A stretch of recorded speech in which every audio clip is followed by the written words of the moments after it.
Mga sa taglubi guys kay natay lutuon karon banisil.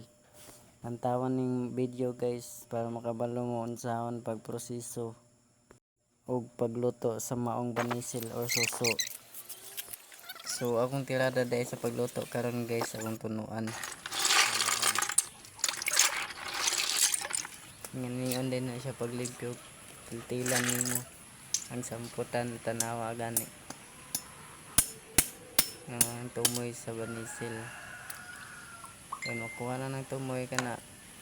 Kinana, pwede na siya. Hindi kalutuan na. Pwede na nimo masupsop dahil.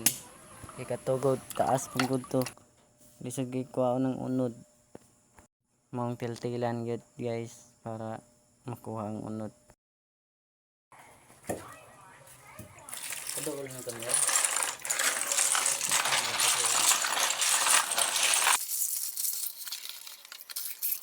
Diha ato nang hugasan og ayo para mawala tong mga tipaka nga natiltilan na to ba kaya niyo ana og masyadong nimo nagluto makaon nimo na samad ka ana kay hait man na.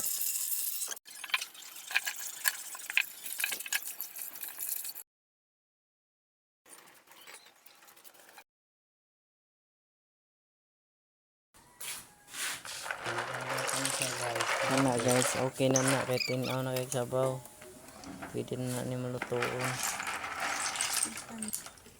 Ang sabaw ra man nina.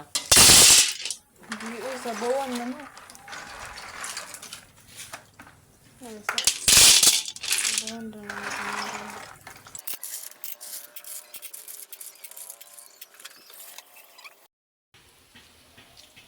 Tanga na to ng tubig.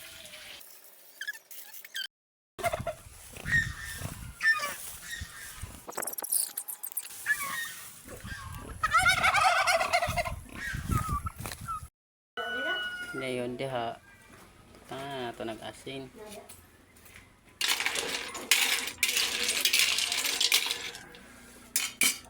Yun maura man niya itong bitsin mayroon tayo. Oros na nato ni.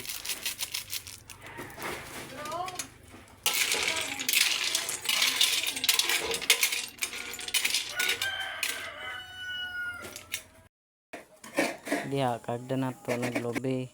Kaya ang lubi kanang tuno mo gini makapatami sa sabaw.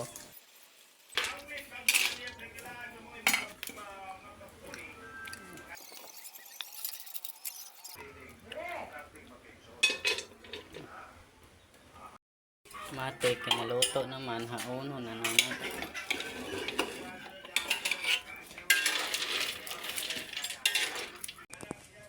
Suka na luto yun kay mga unta. Ni. Pag naluto na, tas nangaon na may lami kaayo.